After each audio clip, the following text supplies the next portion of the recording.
Hello, Capricorn. Whew, your reading. I'm not surprised Saturn turns or stations direct this evening. And he is your planet. I'm just gonna go. Not gonna. So this card was sitting on top of this deck, staring at me. And a second card also wanted to come out, which is this seen and unseen. You are mastering the energetic realm or your interaction with the energetic realm. This burning rose is creation.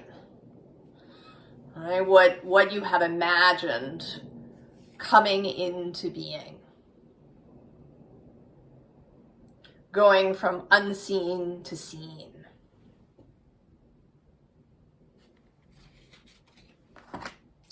The visible underlying here is this feminine-masculine dichotomy. And below that is freedom and trapped. And then below that is sensuality. And I'm seeing now inner summer and inner winter. And then below that, this life force. I have spoken before, Capricorn, about the way that signs, all of the signs get sort of distorted or imbalanced. That the way our society approves of certain parts of a sign and then maybe disapproves of others. So the approved parts get all the love and become more prominent in people. Capricorn is an earth sign. This is a feminine kind of sign. The Queen of Pentacles in Tarot is usually associated with Capricorn. Originally, Capricorn's animal was the sea goat, this magical being.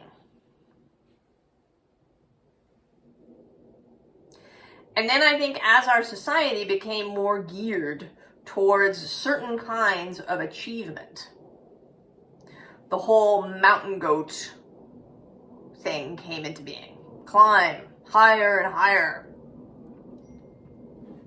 Reach the top. Succeed, achieve. And the more mystical aspects of Capricorn have, I think, become a little lost. They don't get reinforced. So they may get repressed or suppressed or just ignored by the Capricorn folk and by all of us. We all have Capricorn in our chart somewhere. But Saturn, he at the same time also gets distorted by this. And certain features of Saturn tend to get emphasized. But Saturn is actually a liminal being. He is walls, he is delineations, he takes the raw firmament, the raw energy of creation and turns it into physical matter by creating, what appear to be solid walls. We wouldn't be here without that Saturn energy. But he's both sides of the wall, for one thing. He is the rules, if we want to say that, but he's also the heretics. The in crowd and the out. And how those two dynamics come together and mix to create change.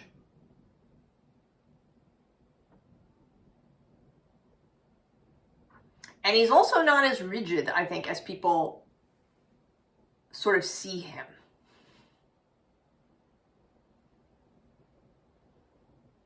That he actually likes to dance with the chaos. He likes to stick his hands in the unformed clay in order to create something.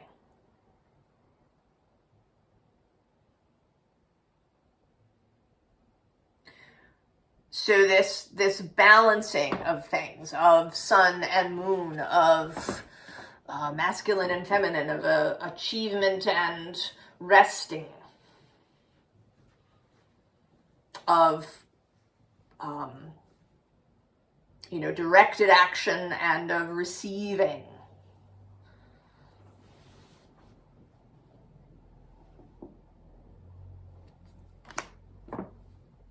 And then on the underside, the last dichotomy is plenty and scarcity.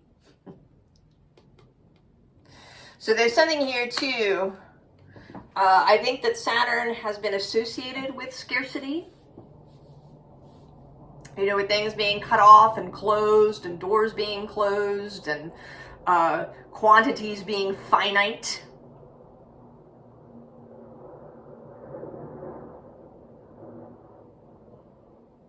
But like so many things, I believe that is partly our perception.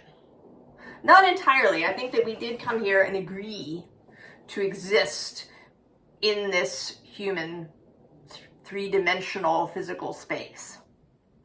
And that we wanted some limitations. When something is really completely unlimited, it can be overwhelming. You don't know, it's too much.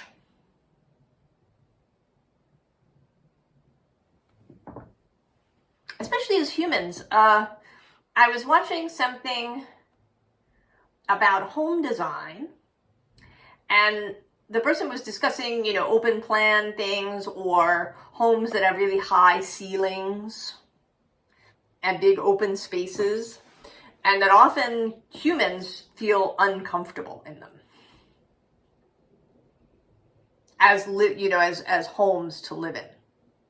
That kind of space is for churches, for temples, for that kind of interaction, perhaps with the greater, with the divine, with source. But then in your home, you want something that's more human scale. So I think that we do like some delineations, limits on things. But in a medium section, not where there's a real sense of scarcity, where we feel all the time that there's never enough. And it seems like this part of this revelation is moving away from that for you. That this time, perhaps, of Saturn spent in Pisces and hanging out with Neptune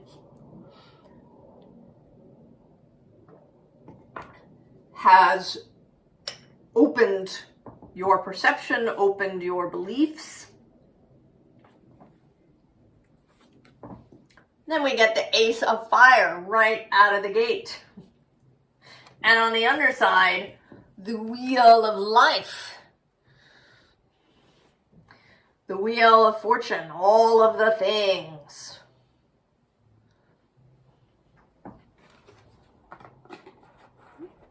We do have this Messenger of Water. This is the Page of Cups. This innocent energy, this beginning. I'm actually sort of seeing this as these two coming into some exciting space. I mean, what comes to mind is a circus tent.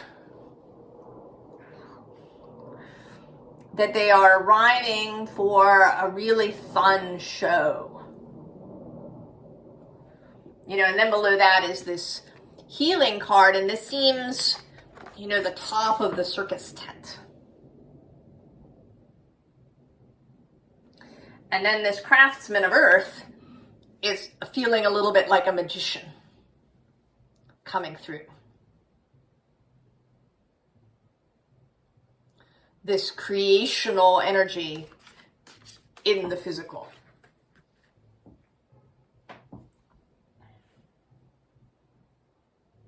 And that there's a way that the energetic and the physical dance with one another. This clay energy of something that is unformed coming into form or changing form.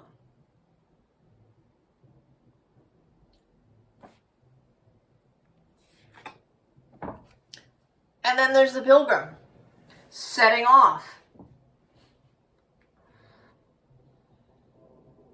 having this new perspective, this new, I think it's like a whole life philosophy in addition to being a set of beliefs. Jupiter's been moving across the way from you. He's now moving retrograde. He will be moving retrograde until March, I think. He gets all the way back to about 15 degrees of Cancer. And he will be there still in Cancer until late spring. I think it's May 26th, I think, when he moves into Leo.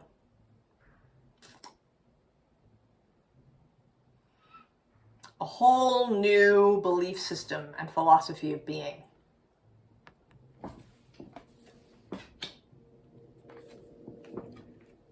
Three of water.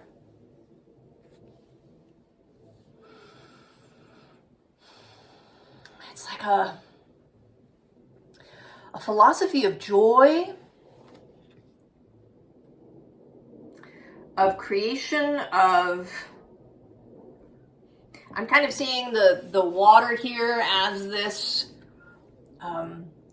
firmament, as this raw material of the universe, gradually coming into being here. This earth expanding outward. This combination of earth and water.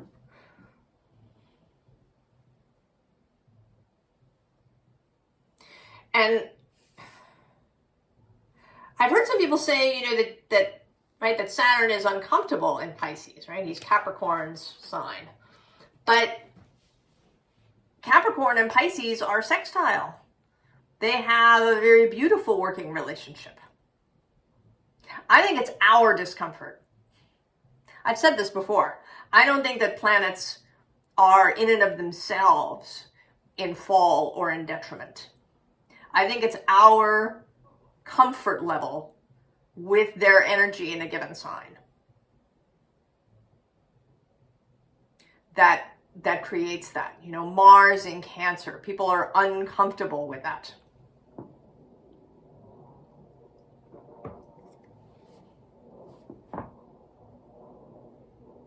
And they lay it on Mars and say Mars is uncomfortable in there. I don't think he's uncomfortable in there at all. I mean, the planet has been moving through that space for millennia. We're the ones who are uncomfortable with how Mars is, what images he may conjure. And I think the same is true of Saturn in Pisces.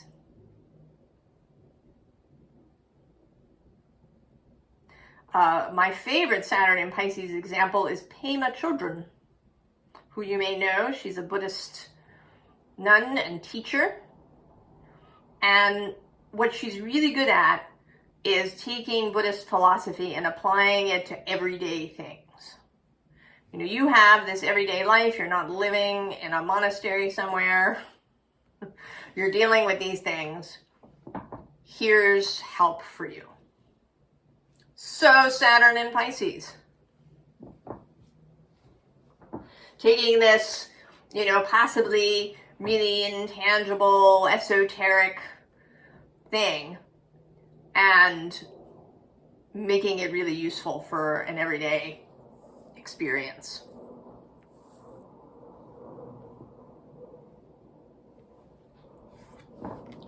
Then the goddess of fire.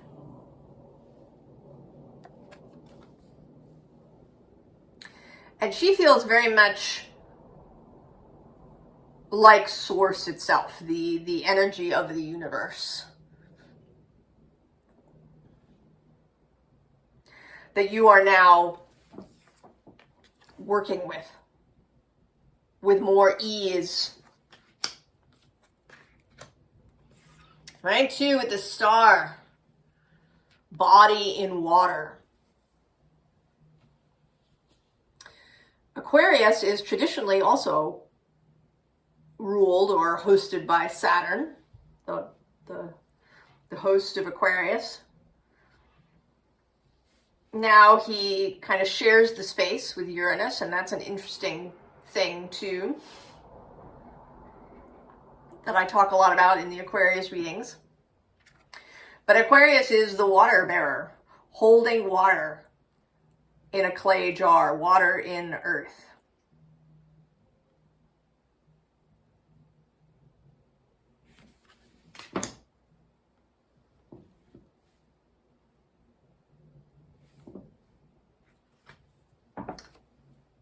Judgment.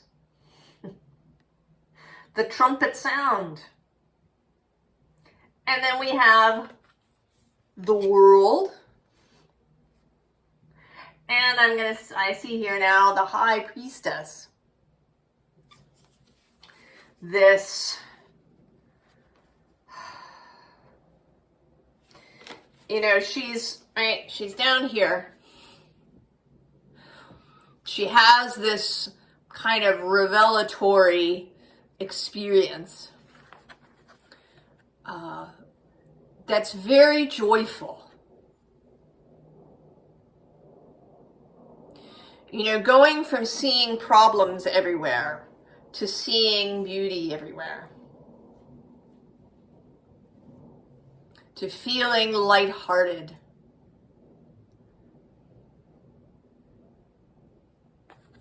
And then you get the high priestess. So this connection that opens up when the heart is lighter, when there's this pilgrim energy. Because we have the Fool repeating. They're right here on top of each other. And on the underside here is ace number 2, the ace of earth. This creation. Right? This Fool setting out.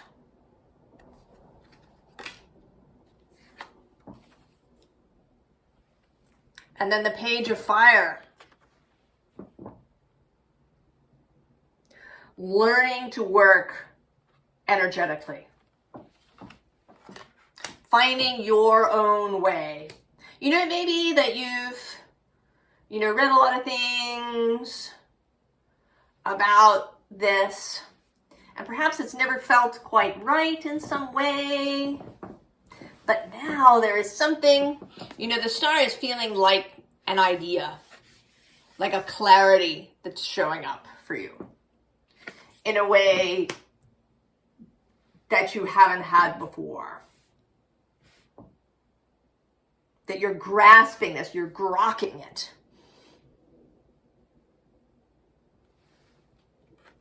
And so we get this Knight of Earth.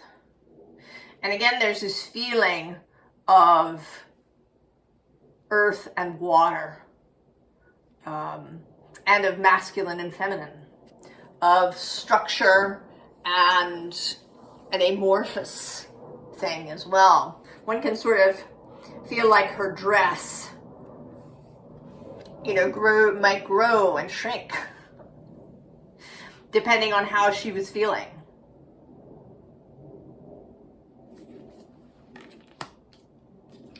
And then the sun. right? There's all the clouds, the sun just pouring through the crack.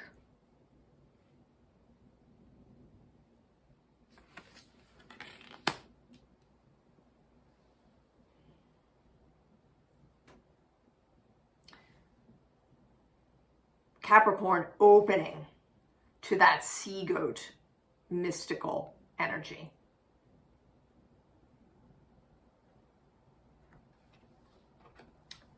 Nine of Pentacles.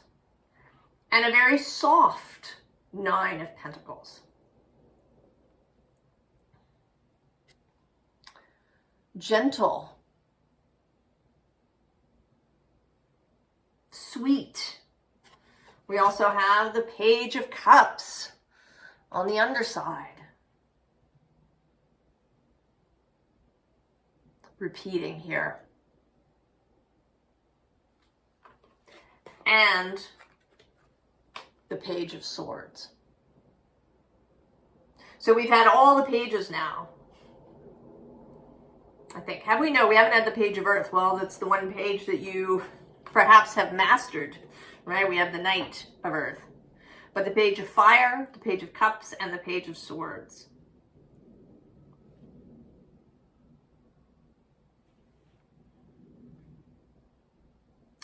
Loosening your grip on what you maybe have believed is correct for a really long time.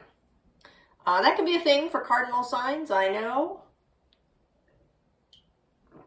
I got a lot of cardinal energy. You get an idea early on, and then you get stuck with it.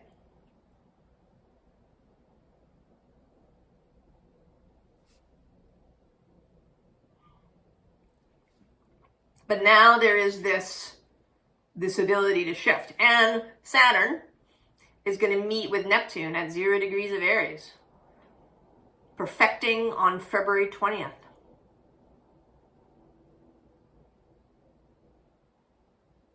I think this can be a whole new season for you.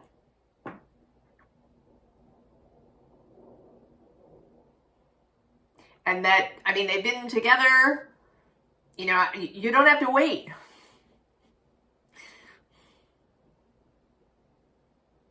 It is certainly, if there's a particular transit that may create something for you, it can be useful to wait for it. To, you know, rise on with that energy behind you. To move with that energy behind you. Like going with the wind at your back. But I don't think you have to wait to put this new philosophy into practice on an everyday basis. To drop all these wands. Right? There he is. Saturn himself here. Clear. Clear. And unencumbered by previous or outside opinions.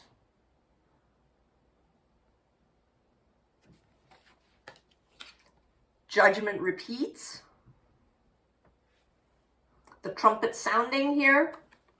I mean, here it's actually less of a trumpet, right? It's a release. Astrologically, it could be that this is talking about the Saturn stationing and then beginning to move forward. It takes them a little while before there's some noticeable movement. And this might be when he, you know, when he moves, really moves forward.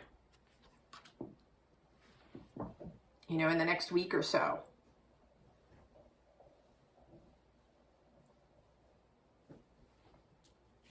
And then the Ace of Pentacles. Once more. And now out here and not just in the underside over here.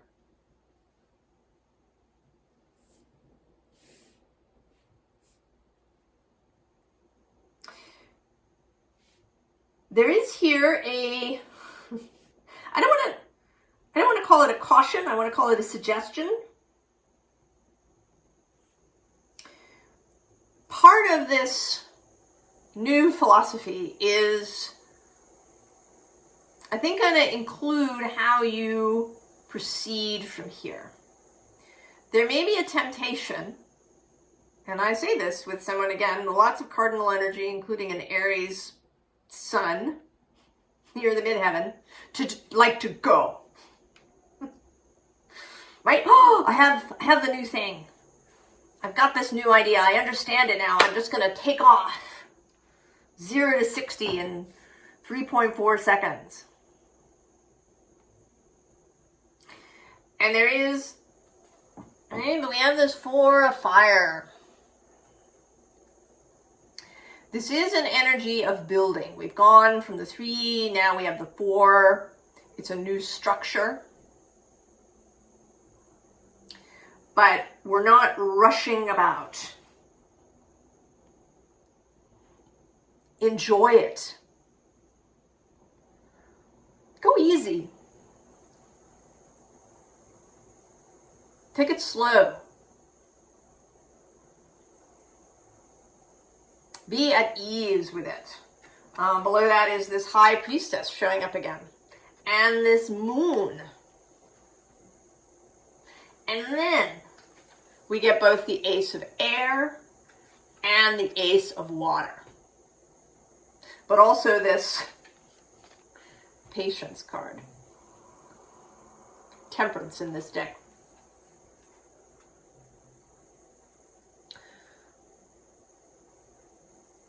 So there's lots of energy of beginning that is here. But there's also this Moon and Priestess energy. And then on the underside, this Messenger of Water, who is the Knight of Cups. So we move from the Page of Cups that we've seen to the next level, to this Messenger. There is a learning curve here.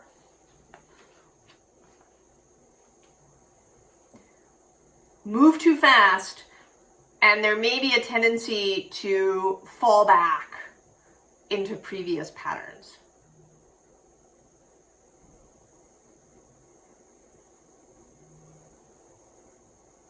Because there may be a bit of overwhelm, there may be a bit of frustration that happens.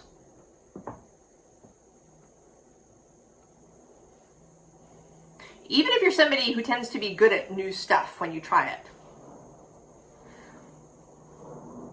there may still be, right, a bit of a learning curve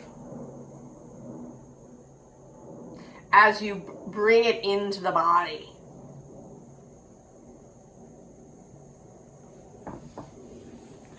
We go from the 4 of fire to the 5 of fire, one step at a time.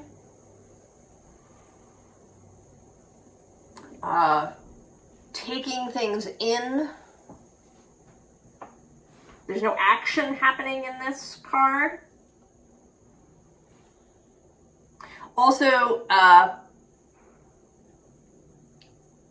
sticking with the dreaming process, with the energetic process. You know, if you did some of this kind of energetic dreaming work and something came into being and then you just immediately just come to grips with it physically and rush, right? You lose touch with this burning rose, right? This 9 of air. Keeping a stillness of mind as perhaps there's all of this swirling around. Then we have the 9 of fire. So there is progress here, and it's actually pretty fast. We go 4, 5, and then 9. So the learning curve is you know, it's nice. It's not steep for you. but it is there. Don't rush it. Just be easy, Capricorn. Channel the sea goat. It may be that this is well, of course it is happening at a really good moment as we enter into the holidays. There's kind of, at least here in the Western world, there is a real slowdown that happens. Although there's lots of activity, maybe you're going to parties or shopping or traveling. It's a different sort of focus. There is, space for dreaming.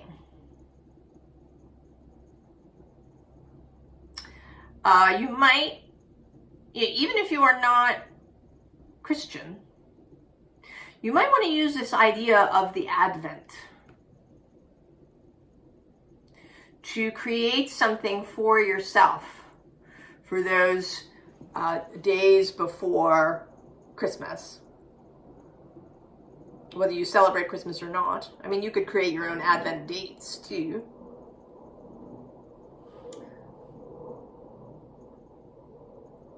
And maybe you make something for yourself that's fun little activities that you can do each day that keep things light.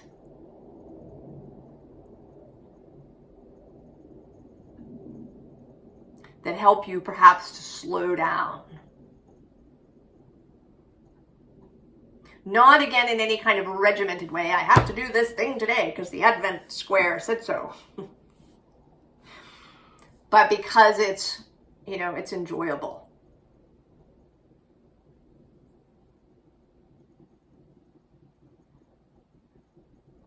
You could even, if you have somebody who is willing to work on this with you, you could have them plan some things for you so that they might even be surprising. Or, plan a bunch of things for yourself, put them all in a jar and pull one out each day so you don't know. They'll come out in some random order.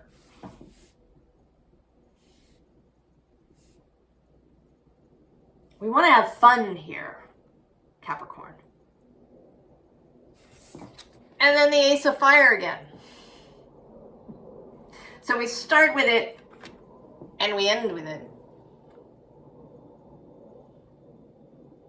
You are held, Capricorn, by this Ace of Fire. This burning rose in your mind. I don't know exactly when Venus gets to you. I want to say maybe the very end of December. I think Venus enters Capricorn because she enters Sagittarius at the beginning of December.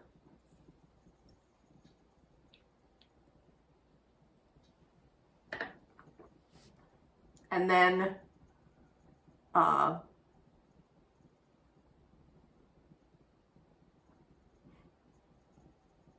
think it doesn't take her quite all the way to the end of December to reach Capricorn.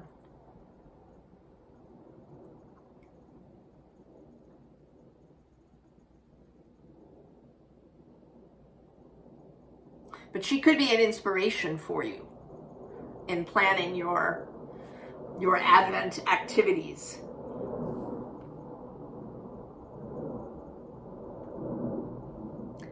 Advice is kind of interesting. So the first thing here is the staff. An easy thing for you, Capricorn, I think, keeping your authority.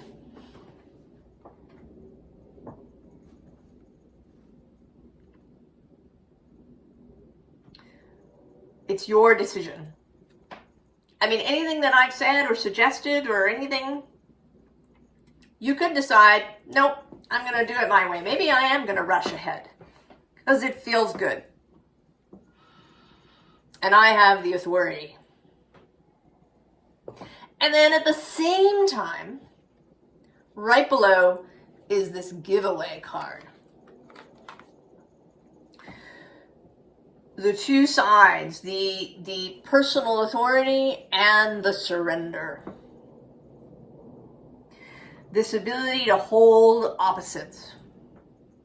Seen, unseen, feminine, masculine, plenty, scarcity.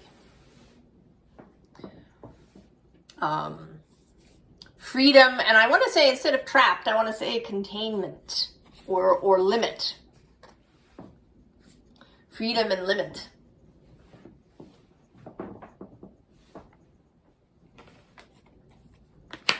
And the underside is the medicine wheel.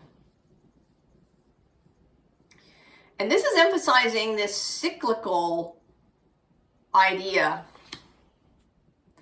of the inspiration, then this energetic dreaming unfolding, and then the manifestation coming into being, and then doing whatever you're going to do with that, the inspired action.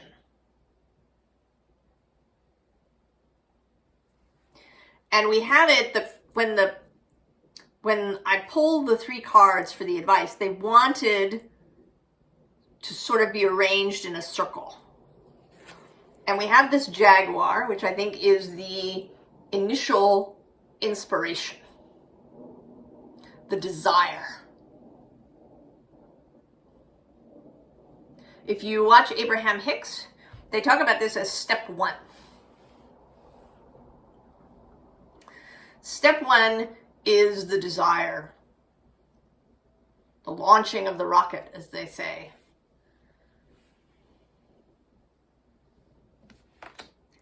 Then we have the witness, which is step 2. Source answers. The energetic space where you witness it coming together in your mind. The energetic work.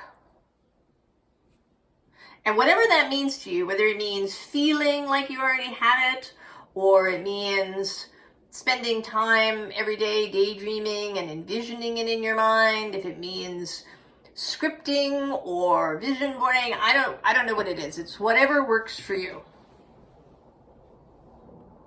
Whatever is fun, whatever you enjoy.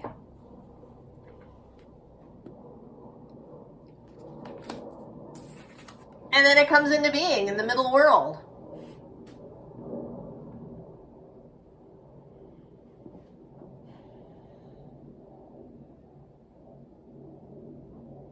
Capricorn.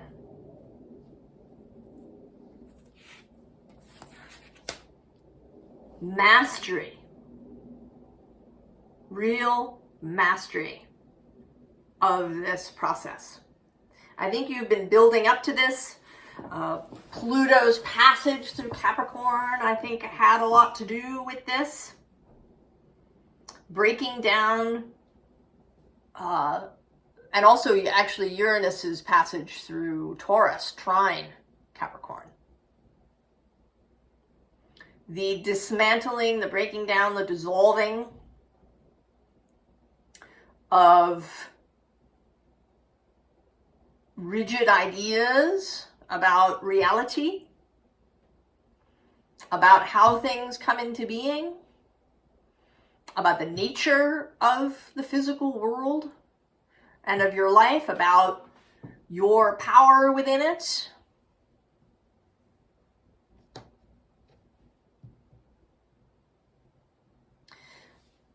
And now it's really coming together. Saturn moving first through Aquarius, now through Pisces, and then he's going to have that meeting with Neptune. A whole new era for you, Capricorn.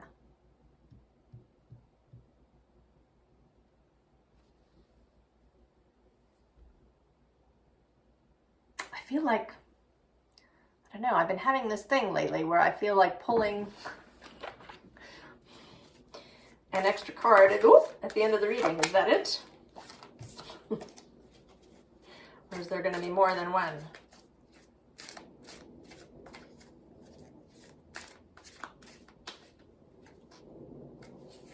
more than one.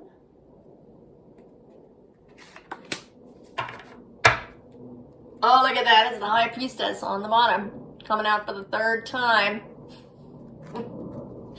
Pisces energy, moon energy, and there's the 10 of Pentacles, the 10 of fungi, which was actually, I didn't show you, but it's here. 10 of Earth, it was right below this Patience.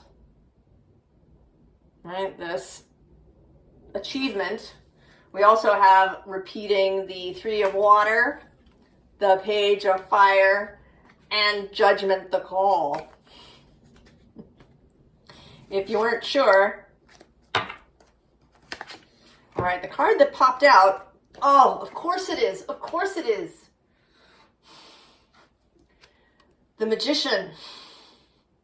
The Magician has been showing up everywhere, and as the Cosmic Magician.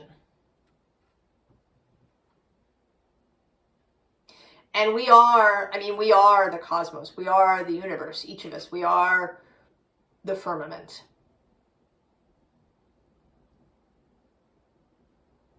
So this is that more powerful aspect. The part that does not live with physical limitations.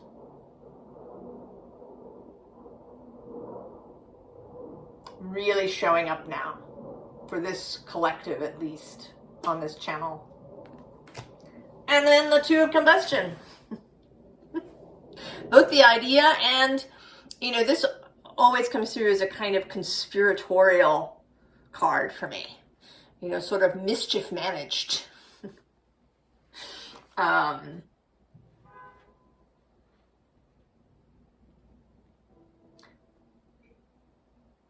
Fun. Right? This burning rose. Capricorn.